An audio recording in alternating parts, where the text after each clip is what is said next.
Hello, welcome to the channel, guys. I hope you all are fine. So, here we are with another session.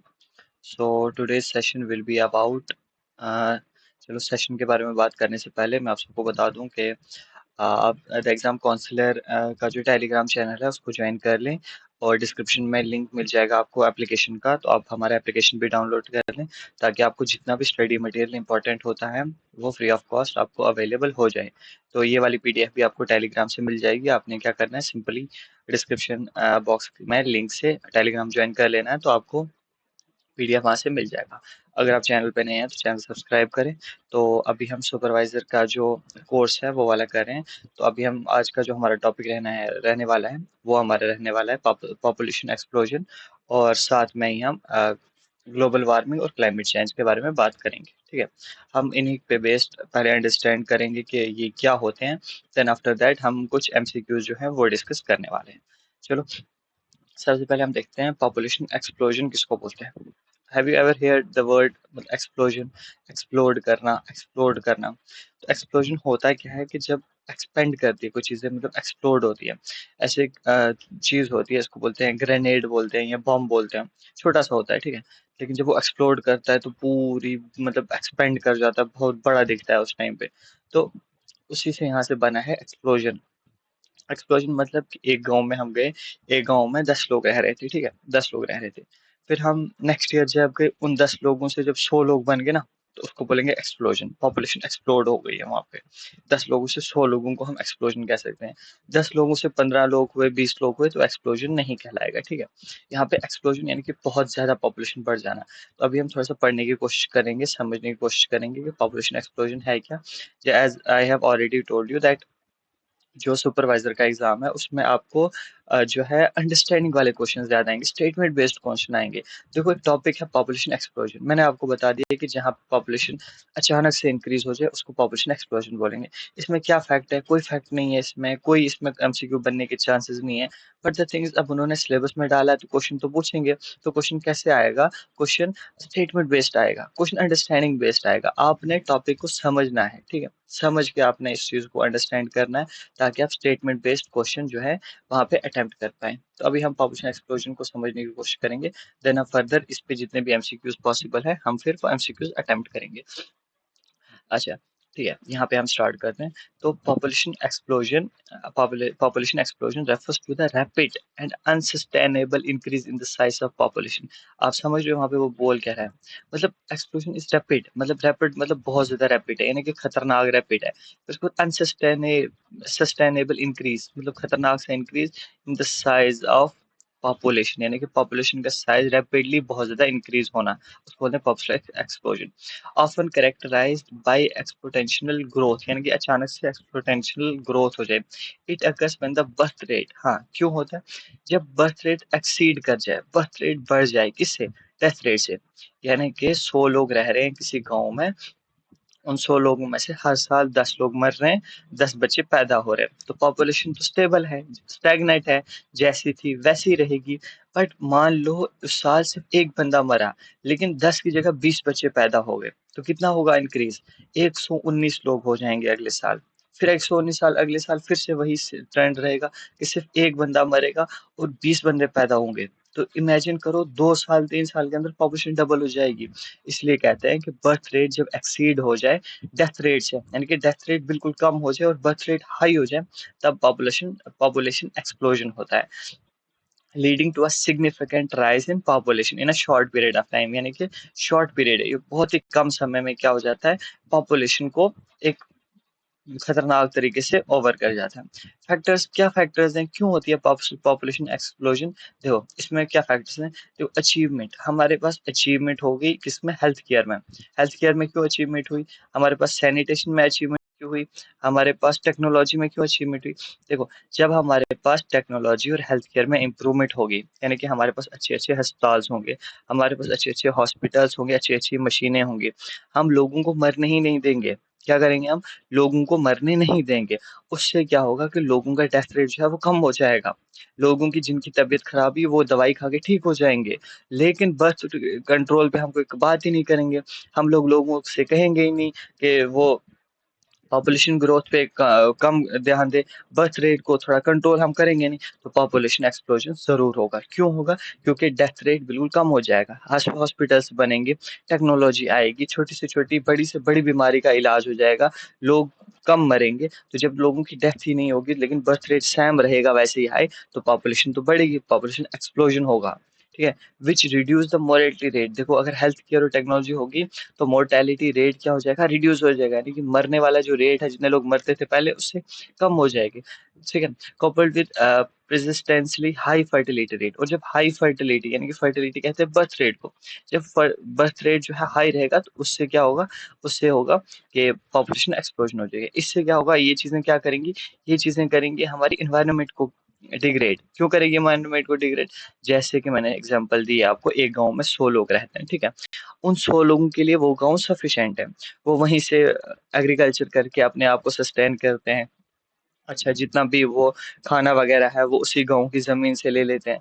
मान लो population explode हो के वहाँ से 200 लोग बन गए, अब 200 लोगों का खाना कहाँ से आएगा? गाँव तो एक्सपेंड नहीं होगा ना, ज़मीनें जितनी थी वो उतनी ही होंगी, बट वो जंगल काटेंगे, ज़मीनों को और ज़्यादा बड़ा करने की कोशिश करेंगे, उनके जो खेत होंगे उनको बढ़ाने की कोशिश करेंगे, एग्रीकल्चरल लैंड जो है वो कम हो जाएगी, वो एग्रीकल्चरल लैंड को बढ़ाने की कोशिश करेंगे। इससे ओवरऑल इफेक्ट किसको पड़ेगा? एनवायरनमेंट पे इफेक्ट पड़ेगा। एंड सोशियो इकोनॉमिक प्रेशर, उन पे सोशियो और इकोनॉमिक प्रेशर भी पड़ेगा। एक जो बाप है उसके 2 बेटे हैं, ठीक है, 2 बच्चों को पालने के लिए ही इज सफिशिएंट, वो इनफ है।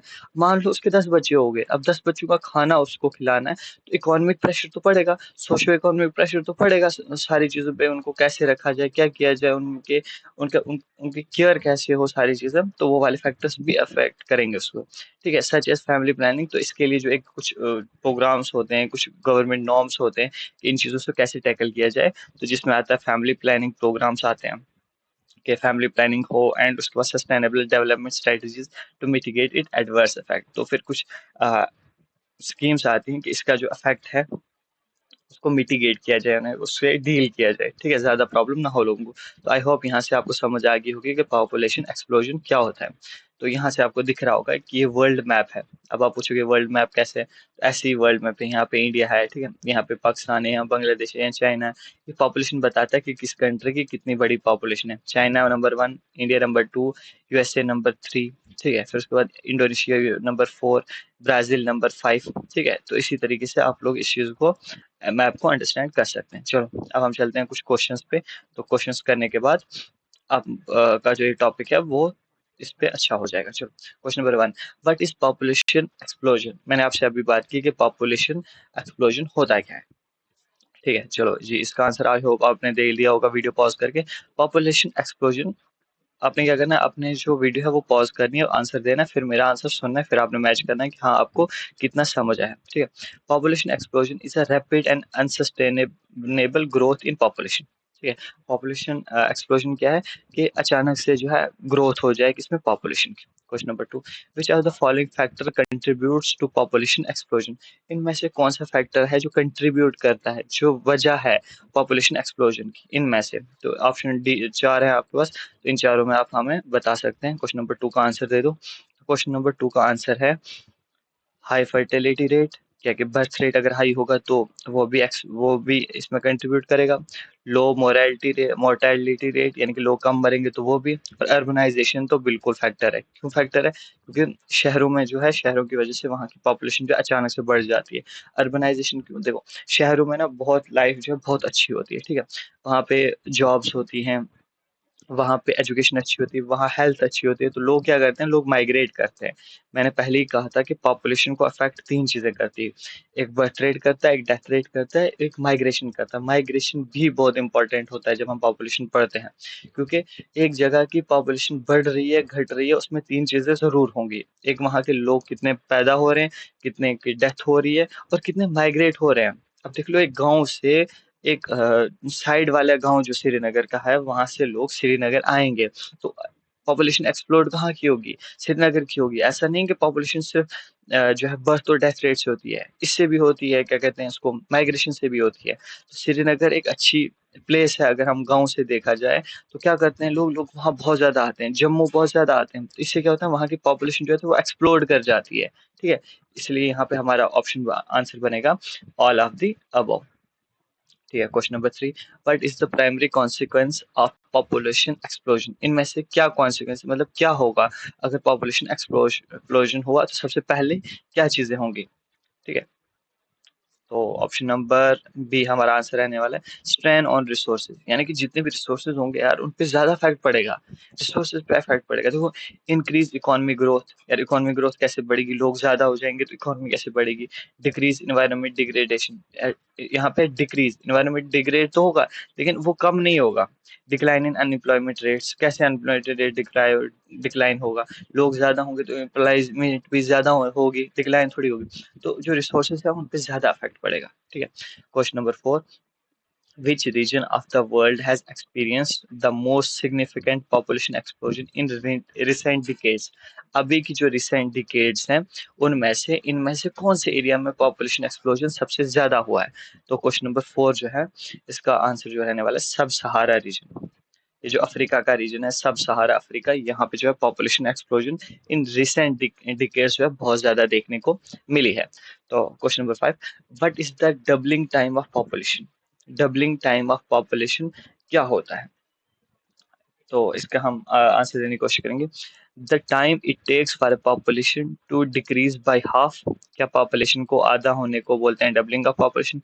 The time it takes for population to double in size, क्या पॉपुलेशन का डबल इन साइज होना उसको बोलते हैं? The time it takes for population to stabilize, the time it takes to population to it reaches peaks. I hope कि answer B आपको समझ आ गया होगा कि this is the answer. Doubling of population कहते हैं कि जो टाइम पॉपुलेशन को लगा अपने साइज को डबल करने में। ठीक है। अगर पहले 100 लोग थे, 10 सालों में 100 से 200 लोग हो गए तो उसको हम बोलेंगे कि doubling time of population was 10 years, a decade.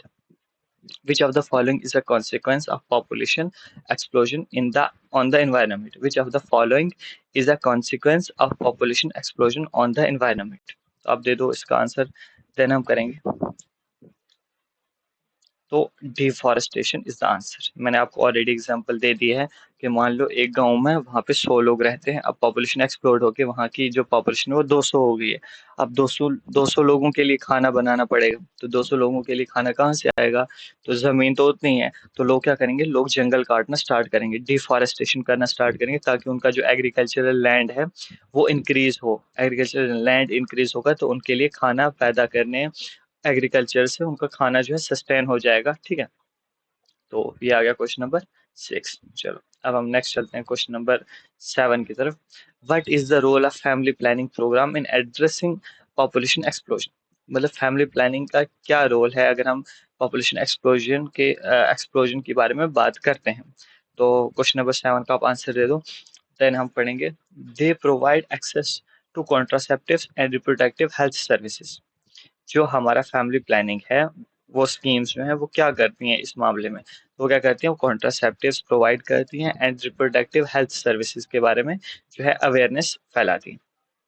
फिर है question number 8, which demographic transition stage is typically associated with population explosion? अब पॉपुलेशन एक्सप्लोजन के लिए मैंने आपको बोला था कि 3 स्टेजेस होती हैं। पहली stage birth rate death rate दोनों हाई होगा। दूसरी स्टेज क्या होगी जहाँ पे बर्थ रेट जो है हाई रहेगा लेकिन डेथ रेट कम होगा। तीसरी स्टेज बर्थ रेट और कम होगा और डेथ रेट भी कम होगा। ठीक है, ये 3 स्टेजेस मैंने पढ़ाई थी आपको। अब क्वेश्चन नंबर 8 जो है, क्वेश्चन नंबर 8 का जो आंसर है वो है अर्ली इंडस्ट्रियल। अर्ली इंडस्ट्रियल में क्या होता है कि पहले जो है, पहले क्या होता है कि पहले बर्थ रेट हाई होता है, ठीक है, और डेथ रेट भी हाई होता है जिससे पॉपुलेशन बहुत ज़्यादा बढ़ती है। फिर आता है सेकंड स्टेज। सेकंड स्टेज में बर्थ रेट तो हाई ही रहता है लेकिन डेथ रेट कम हो जाता है। उससे क्या होता है, उससे पॉपुलेशन एक्सप्लोड होती है। तो ये सेकंड जो है स्टेज 2 है अर्ली इंडस्ट्रियल, तो वहां से ये वाली चीज हमें देखने को मिलती है। What is the impact of population explosion on food security? अब फूड सिक्योरिटी जो है उस पर क्या इफेक्ट पड़ता है पॉपुलेशन एक्सप्लोजन का? तो हमारा ये वाला क्वेश्चन है।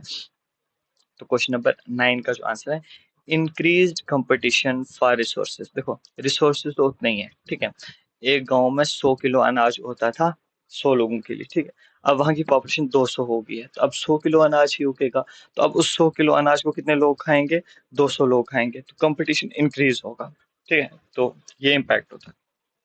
Question number 10, which of the following measures can help mitigate the effects of population explosion. इनमें से कौन से मेजर्स हैं जो हेल्प करेंगे हमें इस चीज़ का जो इफेक्ट है उसको कम करने में, पॉपुलेशन एक्सप्लोजन को कम करने में, उसका इफेक्ट कम से कम हो। ठीक है, तो अब यहाँ पे हम इसका आंसर बताएंगे। आंसर नंबर क्वेश्चन नंबर 10 का आंसर है ए। इसमें ये बताया गया है कि investment in education and health care. जिस गांव की पॉपुलेशन एक्सप्लोड हुई है, हमें क्या करना है, हमें वहाँ की जो इन्वेस्टमेंट है वो हमें करनी है एजुकेशन और हेल्थ केयर में। उन लोगों को बताना है, एजुकेट करना है कि अगर आपने पॉपुलेशन यहाँ की बढ़ाई तो यहाँ से प्रॉब्लम क्या क्या होगी, उनको एजुकेट करना है उस मामले में, ताकि पॉपुलेशन के बारे में उनको भी इंफॉर्मेशन मिले। ठीक है, वो अवेयर हो जाए उन चीज़ों के लिए, और उनको हेल्थ केयर फैसिलिटीज देनी है। ठीक है, ये था हमारा सिंपल सा टॉपिक, पॉपुलेशन एक्सप्लोजन। यहाँ आपने देखा, यहाँ एक भी ऐसा क्वेश्चन नहीं होगा जो फैक्चुअल होगा। यहाँ के जितने भी क्वेश्चन थे, सारे क्वेश्चन जो थे यहाँ पे, कौन से क्वेश्चन थे, स्टेटमेंट वाइज क्वेश्चन थे। आपने अगर एक बार अंडरस्टैंड कर लिया इसको, पॉपुलेशन एक्सप्लोजन को, तो आपको ये दोबारा पढ़ने की जरूरत नहीं पड़ेगी। वंस अगेन मैं आपको कहूंगा, ये वाली पीडीएफ आपको टेलीग्राम चैनल से मिल जाएगी, आपने टेलीग्राम चैनल जरूर से ज्वाइन करना। वहीं पे दूसरा टॉपिक दिखा मुझे, वो था ग्लोबल वार्मिंग का। देन आई होप कि हम लोग क्या करते हैं, हम लोग ग्लोबल वार्मिंग को भी एक ही बार पढ़ लेते हैं, देन हम फर्दर और टॉपिक्स पे जाएंगे। तो ग्लोबल वार्मिंग से आपको क्या समझ आ रहा है? ग्लोबल हमें पता है दुनिया, वार्मिंग, वार्म हमें पता है, हम कहते हैं कि गर्म होने को, तो वार्मिंग यानी कि गर्मी बढ़ जाना। ठीक है, मतलब टेम्परेचर इंक्रीज होना। तो दुनिया का टेम्परेचर इंक्रीज होना, इससे हम क्या अंडरस्टैंड करते हैं? तो global warming refers to the long term rise in earth average surface temperature. जो एवरेज अर्थ का सरफेस टेम्परेचर है, तो उसका जो उसमें राइज होना है। ठीक है, ड्यू टू ह्यूमन एक्टिविटीज। अब यहाँ पे आ रहा है ड्यू टू ह्यूमन एक्टिविटीज। अर्थ खुद से टेम्परेचर बढ़ा रही है, उसका एक अलग मसला है। अगर लोगों की वजह से, इंसानों की वजह से ये एक्टिविटीज हो रही हैं, तो उसको हम ग्लोबल वार्मिंग कहते हैं। सच एज, अगर हम इंसान जो है कार्बन डाइऑक्साइड जो है एनवायरनमेंट में ज्यादा छोड़ रहे हैं, हम लोग मीथेन ज्यादा छोड़ रहे हैं उसमें, तो ये दोनों गैसेस क्या करेंगी, ग्लोबल वार्मिंग कॉज करेंगी। ठीक है, this gases trap heat in atmosphere. ये क्या करती हैं, ये गैसेस को हीट, गैसेस को ट्रैप कर लेती हैं एटमॉस्फेयर में, रोक लेती हैं, leading to change in climate patterns. उससे क्या होता है, जितने भी क्लाइमेटिक पैटर्न्स होते हैं उनमें चेंज आ जाता है। और इससे क्या होता है, जब दुनिया गर्म हो जाएगी तो क्या होगी, सी लेवल राइज होगा। क्यों सी लेवल राइज होगा, पानी कहाँ से आएगा, यार मेल्ट होगी आइस, जो है ना, जो आइस है हमारे नॉर्दर्न और सदर्न पोल्स पे, और जो ग्लेशियर्स हैं हमारे, वो पिघल जाएंगे, और वहां से जो पानी आएगा वो समंदर में जाएगा। समंदर क्या होगा, राइज होगा, और मालदीव्स जैसी कंट्रीज जो छोटे छोटे आइलैंड्स हैं, वो क्या करेंगे, वो डूब जाएंगे। क्यों क्यों डूबेंगे भाई, समंदर का लेवल जब राइज होगा, समंदर जब 5 से 10 सेंटीमीटर राइज होगा, 20 सेंटीमीटर राइज होगा, उससे क्या होगा, ये छोटे मोटे आइलैंड्स पे खत्म हो जाएंगे। लक्षद्वीप और क्या नाम है हमारा, अंडमान निकोबार, अच्छा फिर वहां पे नीचे आता है माहे, माहे के बगल में आता है मालदीव्स, मॉरिशियस, ये सारे आइलैंड्स क्या हो जाएंगे, ये डूब जाएंगे। इसलिए कहते हैं कि melting of ice, rising sea level is, मतलब एक्सट्रीम इफेक्ट। फिर उसके बाद एक्सट्रीम वेदर इफेक्ट्स होंगे, यानी कि जो हम रह रहे हैं, कि बाकी प्लेसेस में रह रहे हैं, हमारे यहाँ क्या होता है, आपने सुना होगा फॉरेस्ट फायर नाम की एक चीज होती है, जिसे टेम्परेचर अमेरिकाज में बहुत होता है, जिसमें टेम्परेचर इतना इंक्रीज होता है कि वहाँ की जंगलों में आग लग जाती है। वो आग एक बार लग जाती है तो महीनों तक नहीं बुझती, तो फिर वहां से बहुत ज्यादा इफेक्ट होता है, पूरे के पूरे जंगल, पूरी की पूरी बायोडाइवर्सिटी जो है खत्म हो जाती है। It poses significant threat to ecosystem. Ecosystem में एक थ्रेट है ये वाली चीज, बायोडाइवर्सिटी में थ्रेट है ये वाली चीज, एंड ह्यूमन वेलबींग्स, और इंसानों को खुद खतरा है इस चीज को लेकर। ऐसा नहीं कि हम लोग जब इंसान जो है, हम अर्थ के जो टेम्परेचर है उसको राइज कर रहे हैं और हमें कोई खतरा नहीं है, नहीं, हमें भी बहुत ज्यादा खतरा है। तो इसको मिटिगेट करने के लिए, इसके लिए क्या सोल्यूशन है, कि हम लोग रिड्यूस करें कार्बन एमिशंस को, हम लोग क्या करेंगे, रिन्यूएबल एनर्जी की तरफ मूव करें। रिन्यूएबल एनर्जी क्या होती है, रिन्यूएबल एनर्जी वो वाली एनर्जी होती है जिससे अफेक्ट नहीं होता दुनिया को, जिससे दुनिया पे जो है पॉल्यूशन नहीं होता है। ठीक है, फर्स्ट सस्टेनेबल प्रैक्टिसेस, और उसको जो है सस्टेन करने की, दुनिया को हम सस्टेन कर पाएं, ये वाली चीजें होती हैं। तो ग्लोबल वार्मिंग आप समझ गए कि दुनिया जो है वार्म क्यों हो रही है और उस पर हमें क्या इफेक्ट पड़ेगा। अब हम उसी के रिलेटेड कुछ एमसीक्यूज करते हैं। ठीक है, तो चलो क्वेश्चन नंबर 1 हमारा यहाँ पे रहने वाला है, what is global warming. Global warming क्या होती है, तो वीडियो पॉज करके आप आंसर दो पहले। तो आई होप आपने आंसर दे दिया होगा, और आंसर भी आपका ठीक होगा। तो क्वेश्चन नंबर 1 का जो आंसर रहने वाला है वो रहने वाला है ऑप्शन नंबर सी। तो ग्लोबल वार्मिंग इस क्या है global warming? Long term rise in earth's average temperature. Earth का जो एवरेज टेम्परेचर है वो अराउंड 2 डिग्री सेल्सियस है, तो उसी के अकॉर्डिंगली है कि इसका जो टेम्परेचर है वो राइज होगा, तो उसको हम ग्लोबल वार्मिंग कहते हैं। ठीक है। फिर है question number 2, which of the following is the primary cause of global warming? Global warming का प्राइमरी सबसे बेसिक कॉज क्या है? तो वो हमने बताना है green house gas emissions. Option number C हमारा राइट आंसर। तो आपसे मैं फिर से कहूंगा कि आपने सबसे पहले खुद आंसर करना है, देन आफ्टर दैट आपने यहाँ से आंसर देखना है वीडियो पॉज करके। What are green house gases? Question number 3 है what are green house gases? तो अब यहाँ पे हम बात करेंगे, ऑप्शन बी आंसर रहेगा gases that trap heat in earth atmosphere. वो गैसेस जो हीट को ट्रैप कर लेती हैं एटमॉस्फेयर में। Which green house gas has the highest global warming potential? इनमें से किस ग्रीन हाउस गैस में हाईएस्ट मतलब ग्लोबल वार्मिंग पोटेंशियल है? ठीक है। क्वेश्चन नंबर 4 हमारा रहेगा, 4 का जो आंसर रहेगा वो रहेगा मीथेन। चलो एक मिनट में आपको सबसे पहले ये वाली चीज बता दूं कि ग्रीन हाउस क्या होता है। ये हमारी अर्थ है, ठीक है। ये हमारा एटमॉस्फेयर है, ठीक है। यहाँ पे मैंने अर्थ भी बना दी, साथ में एटमॉस्फेयर बना दिया। अब हम इसको थोड़ा सा अंडरस्टैंड करेंगे ताकि मैं आपको ग्रीन हाउस के बारे में थोड़ा अच्छे से समझा दूँ। Sorry sorry sorry.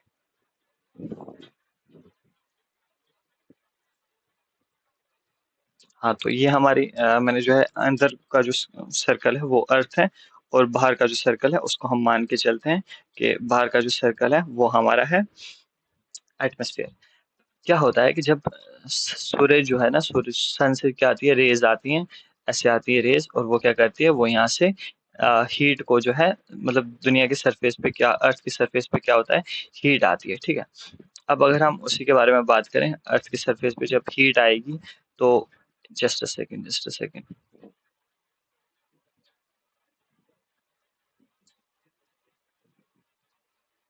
हाँ, तो जैसे कि यहाँ से हीट आ रही है, ठीक है, जस्ट हीट आ रही है, वो अर्थ के साथ टकराएगी, दिन को मतलब यहाँ पे धूप बनेगी। अब जब धूप होगी यहाँ पे, तो धूप से क्या होगा, अर्थ गर्म होगी। गर्म होने के बाद क्या होगा कि गर्म होने के बाद वो धूप जो है वो ऊपर आके ऐसे एटमोसफेयर से बाहर हो जाएगी, तो अर्थ का जो टेम्परेचर होगा वो मेंटेन रहेगा। लेकिन यहाँ से एक प्रॉब्लम होती है। वो प्रॉब्लम क्या होती है कि जब हम करते हैं ग्रीन हाउस अफेक्ट, जब ग्रीन हाउस अफेक्ट हो जाता है, ग्रीन हाउस मतलब अफेक्ट, हम ग्रीन एटमोसफेयर में ऐसी गैसेस छोड़ देते हैं। वो गैसेस क्या करती हैं, वो गैसेस ऐसे, ये जो हमारा एटमॉस्फेयर है ना, इसमें एक ब्लैंकेट का काम करती हैं। ब्लैंकेट इन द सेंस यहाँ पे रहती है, मतलब इस जगह पे रहती हैं। अब इससे क्या होता है, देख लो, यहाँ से गर्म हवा आई सूरज से, उसने इसको क्रॉस किया, अर्थ के सरफेस सरफेस पे आई। तो सरफेस पे आके उसको क्या करना था, अर्थ के हिसाब से वापस जाना था। वापस उसको ट्रैप कर लिया, यानी कि रोक लिया इसने, इस गैस ने। फिर वो फिर से अर्थ पे आएगी, फिर जब वापस जाने की कोशिश करेगी, फिर ट्रैप होगी, फिर आएगी, फिर जाएगी, फिर ट्रैप होगी। देखो क्या हो रहा है, ये गैसेस, ये गैस यहीं पे घूम रही है। मान लो फिर से हुआ, यहाँ से फिर से सूरज दूसरे दिन उगेगा, तो सूरज यहाँ से आएगा, फिर हीट ट्रैप होगी, यहाँ से भी लगेगा, यहाँ से जो हीट आएगी वो भी ट्रैप होगी, यहाँ हीट आएगी वो भी ट्रैप होगी, इस साइड से हीट आएगी वो भी अंदर जाके ट्रैप हो जाएगी, वो भी बाहर नहीं आ पाएगी। तो चारों तरफ से क्या हो जाएगा, जितनी भी हीट, जितनी भी रिसोर्सेज होंगी, जितनी भी दुनिया में जो भी गैसेस हैं, वो क्या होंगी, वो हीट अप होंगी और बाहर जा ही नहीं पाएंगी। यानी कि अर्थ का जो टेम्परेचर है वो राइज हो जाएगा। क्यों राइज होगा, जैसे कि मैंने आपको ऑलरेडी बस समझाया यहाँ पे, इसके थ्रू जो भी जितना भी समझा पाया मैं, कि जो ट्रैप कर देती हैं इनको गैसेस को, हीटेड गैसेस को, उन्हीं को क्या बोलते हैं, ग्रीन हाउस गैसेस बोलते हैं, ठीक है। ग्रीन हाउस आपने देखा होगा कि हम लोग एक जो है रूम टाइप का बनाते हैं, उसमें क्या करते हैं, उसमें हम ट्रांसपेरेंट वो लगाते हैं, ट्रांसपेरेंट एक शीट लगाते हैं प्लास्टिक की। उससे क्या होता है कि सूरज की जो रेज होती हैं वो उस ट्रांसपेरेंट को क्रॉस करके अंदर आ जाती हैं, जमीन को वार्म कर देती हैं, अंदर की हवा को गर्म कर देती हैं। लेकिन जब वो हवा बाहर जाने की कोशिश करती है, तो प्लास्टिक की जो थिक शीट होती है वो उसको बाहर नहीं जाने देती, वो ट्रैप होती है। तो हीट आती है, ट्रैप होती है, आती है, ट्रैप होती है। तो इसी को ग्लोबल ग्रीन हाउस बोलते हैं, जहाँ पे हम विंटर्स वाले सीजन में क्या करते हैं, सब्जियां उगाते हैं। तो ये आपसे यहाँ से आपको अंडरस्टैंड हो गया होगा कि ग्रीन हाउस गैस दुनिया पे कैसे इफेक्ट्स करती है। क्वेश्चन नंबर 5 हमारे रहने वाले थे, what is the main source of carbon dioxide emission? Carbon dioxide carbon dioxide emission जो है सबसे मेन सोर्स क्या है, कहाँ से निकलता है कार्बन डाइऑक्साइड सबसे ज्यादा। तो क्वेश्चन नंबर 5 का जो है आंसर आप दे दो। तो इसका है कि बर्निंग ऑफ फॉसिल फ्यूल्स, ये जो हम कोल वगैरह जलाते हैं तो इसका इसी से सबसे ज्यादा कार्बन डाइऑक्साइड रिलीज होता है। क्वेश्चन नंबर 6 की अगर हम बात करें, what effect does global warming have on whether patterns पे ग्लोबल वार्मिंग का क्या इफेक्ट रहता है, क्वेश्चन नंबर 6 हमसे पूछ रहा है। तो क्वेश्चन नंबर 6 का आंसर रहने वाला है intensification of hurricanes and cyclones. तो जब यहाँ पे हमारा ग्लोबल वार्मिंग जो ज्यादा रहता है, ग्लोबल वार्मिंग का जो इफेक्ट रहता है उसका सबसे ज्यादा इफेक्ट हमारा रहता है कि हुरिकेन्स और साइक्लोन्स ज्यादा हो जाते हैं। डिक्रीज इन एक्सट्रीम वेदर्स, ऐसा तो ये तो नहीं होने वाला है। Increase in rainfall in all region, तो ये भी शायद नहीं रहने वाला। रिडक्शन इन क्लाउड कवर, तो ये भी नहीं। ऑप्शन नंबर सी हमारा जो है आंसर रहने वाला है। चलो क्वेश्चन नंबर 7 की अगर हम बात करें, तो question number 7, how does global warming contribute to sea level rise. तो जो ग्लोबल वार्मिंग है वो सी लेवल राइज क्यों करता है, कैसे करता है, क्या फैक्ट होता है कि सी लेवल जो है राइज हो जाते हैं। तो हमसे एक क्वेश्चन पूछा गया, क्या by melting ice caps and glaciers, के ये आंसर रहने वाला है। By increasing ocean salinity, by decreasing ocean temperature, by reducing the volume of sea water. I hope हमें दूर से आंसर देखने को मिल रहा है। जो आइस है, आइस कैप्स हैं, उनको मेल्ट कर देता है ये। उनको मेल्ट करने से क्या होता है, जब वो ग्लेशियर्स या बर्फ जो है वो पिघल जाती है तो वो समंदर में जाएगी, तो समंदर का जो लेवल होगा वो राइज होगा। What is the main consequence of ocean acidification due to global warming? तो main consequence ocean ocean ocean जो है एसिडिफिकेशन में ग्लोबल वार्मिंग से क्यों हो जाता है, तो उससे क्या इफेक्ट होता है, क्या कॉन्सिक्वेंस है कि जब ओशन में एसिडिफिकेशन होती है ग्लोबल वार्मिंग की वजह से, तो उससे क्या होगा। क्वेश्चन नंबर 8 हमसे पूछ रहा है। तो क्वेश्चन नंबर 8 का आंसर रहने वाला है कि तो जो हमारी मेरीन बायोडाइवर्सिटी है, यानी कि जो हमारे समंदर के रहने वाले जीव हैं वो डिक्रीज हो जाएंगे, वो मर जाएंगे, वो खत्म होने पे आ जाएंगे। Question number 9, which region is most most vulnerable to the impact of global warming. तो ग्लोबल वार्मिंग में कौन सा रीजन हो है दुनिया का, कौन सी जगह ऐसी है जो सबसे ज्यादा खतरे में है, ठीक है, सबसे ज्यादा इम्पैक्ट जिस पे पड़ेगा, जो खतरे में है। क्वेश्चन नंबर 9 हमसे पूछ रहा है, तो इसका जो आंसर रहने वाला है वो रहने वाला है आर्टिक रीजन।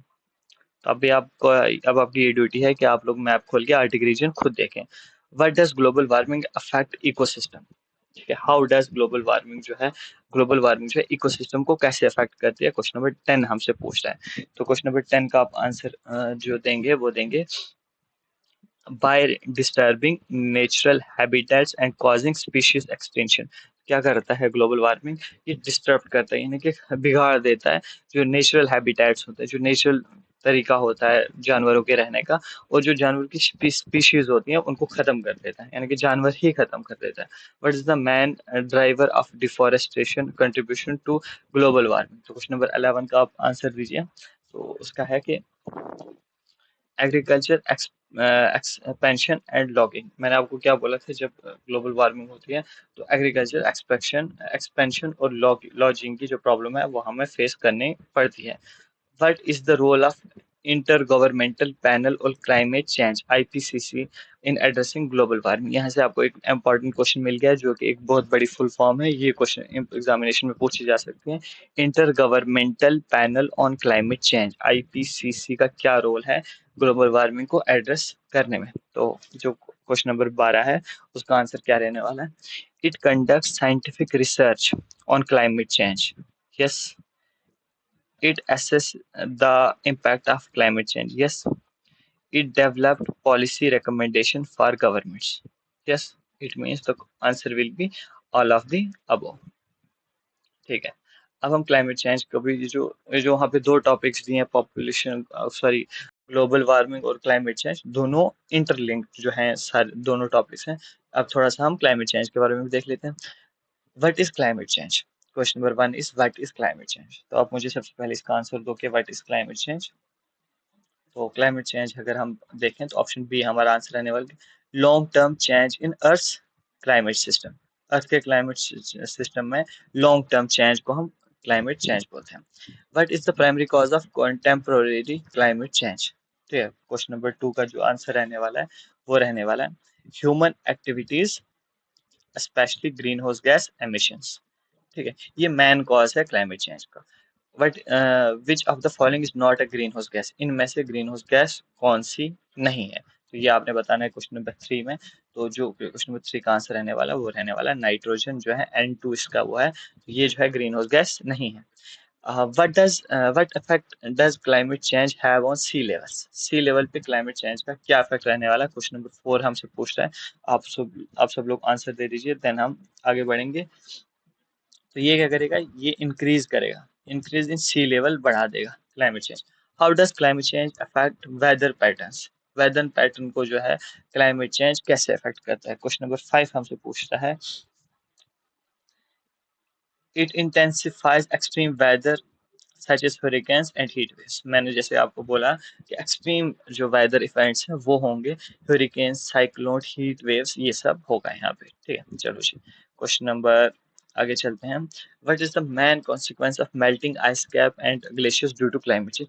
मेन जो है कॉन्सिक्वेंस क्या होगा, मेन क्या चीज होगी जब हमारे जो ग्लेशियर्स हैं या बर्फ जो है वो पिघल जाएगी और समंदर का जो लेवल है वो राइज हो जाएगा, उससे क्या होगा? तो ये हमारा क्वेश्चन है। तो इसके इसका जो आंसर रहने वाला है डिक्रीज फ्रेश वाटर अवेलेबिलिटी।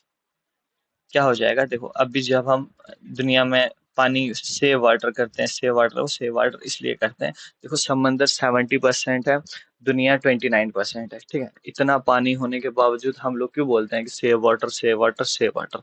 पानी तो बहुत है हमारे पास, बट वो वाला पानी पीने वाला पानी नहीं है। पीने वाला जो फ्रेश वाटर है वो सिर्फ रिवर्स में है और साथ में ग्लेशियर्स में है, और अर्थ के जो अंडरग्राउंड वाटर सिस्टम है वहां पे है। अब जब हम ग्लेशियर्स पिघला देंगे, वो पानी जाके समंदर में मिल जाएगा, तो हमारी जो वाटर है अवेलेबिलिटी या फ्रेश वाटर है वो खत्म हो जाएगा, वो कम हो जाएगा। तो वही आंसर है, डिक्रीज फ्रेश वाटर अवेलेबिलिटी हो जाएगी। Which region is most vulnerable to the impact of climate change? कौन सा रीजन जो है इम्पैक्ट, जिसपे ज्यादा इम्पैक्ट होता है क्लाइमेट चेंज का? तो ये हमसे पूछा गया है। तो ये है पोलर रीजन्स। पोलर रीजन क्यों? वहीं पे तो बर्फ है, वहीं पे तो सारा फ्रेश वाटर है, वहीं पे तो क्या कहते हैं उसको, ग्लेशियर्स हैं। अब जब वो ही चीजें पिघल जाएंगी तो वहां पे ज्यादा इफेक्ट हमें देखने को मिलता है। But is the role of deforestation in exacerbating climate change? ठीक है, क्वेश्चन नंबर जो हमारा ये रहने वाला है 3, तो इसका आप आंसर दे दो। इसका रहने वाला है, it increase carbon dioxide level in the atmosphere. Deforestation जब होती है तो पेड़ क्या करता है, पेड़ कार्बन डाइऑक्साइड लेता है, हम लोग क्या करते हैं, हम लोग ऑक्सीजन लेते हैं, कार्बन डाइऑक्साइड छोड़ते हैं। तो अब क्या होगा, जो फॉरेस्ट होता है वो कार्बन डाइऑक्साइड को क्या करता है, वो उसको चेंज करके दोबारा से ऑक्सीजन में कन्वर्ट कर देता है। जब फॉरेस्ट ही नहीं रहेगा तो हमने जो कार्बन डाइऑक्साइड रिलीज किया है तो उसको कौन चेंज करेगा, वो तो और बढ़ता जाएगा। ठीक है, फिर उसके बाद है कि विच of the following is a mitigation strategy for addressing climate change? Climate change को हम कैसे मिटिगेट कर सकते हैं, कैसे रोक सकते हैं? तो नेक्स्ट जो है ये वाला क्वेश्चन है, implementing carbon capture and storage technology.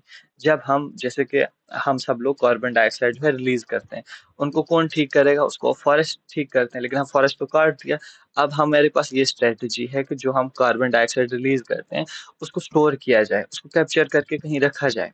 ठीक है, तो उससे क्या होगा, जब वो कार्बन डाइऑक्साइड खुली दुनिया में हवा में नहीं मिलेगी, हवा में नहीं खुलेगी, तो पॉल्यूशन नहीं होगा, क्योंकि कार्बन डाइऑक्साइड तो हमारी उसने हमने हमने उसको कैप्चर कर लिया, किसी बॉटल में बंद करके रख दिया, किसी टैंक में बंद करके रख लिया, अंडरग्राउंड भेज दिया। तो ये वाली चीजें जो है एक मिटिगेशन हो सकती है। What is the main objective of international agreement such as Paris agreement? तो जो पेरिस एग्रीमेंट है उसकी क्या, जो एग्रीमेंट है इसकी जो है क्या मान्यता है, क्यों ये पेरिस एग्रीमेंट हुआ था? आप लोगों ने क्या पढ़ना है, जितने भी क्लाइमेट से रिलेटेड मीटिंग्स हुई हैं, अर्थ समिट हुई है, रियो दे जनेरियो मीटिंग हुई है, सीओपी हुई है, पेरिस एग्रीमेंट हुआ है, तो इन सब के बारे में आपने पढ़ना है। पेरिस एग्रीमेंट हुआ था to limit global temperature rise rise well below 2 degree Celsius. दुनिया का जो टेम्परेचर है वो 2 डिग्री से ज्यादा नहीं बढ़ना चाहिए, ये पेरिस एग्रीमेंट में यहाँ पे तय हुआ था। इसका आंसर भी सी रहने वाला। तो ये थे कुछ क्वेश्चंस इंपॉर्टेंट जो हमने किए, ये इसका आंसर किए। तो आपने सबसे पहले क्या करना है, ये वाली पीडीएफ आपको टेलीग्राम पे मिल जाएगी, जिसका लिंक आपको डिस्क्रिप्शन बॉक्स में मिल जाएगा। और जो है डिस्क्रिप्शन लिंक्स में ही आपको क्या मिल जाएगा, एप्लीकेशन का लिंक मिल जाएगा, आपने वो भी डाउनलोड करना है, वहाँ आपको बहुत ज़्यादा मटेरियल मिल जाएगा। बाकी अगर आप चैनल पे नए हैं तो सब्सक्राइब कर दें द एग्जाम काउंसलर के चैनल को, और मिलते हैं नेक्स्ट किसी अच्छी सी वीडियो में। Thank you very much.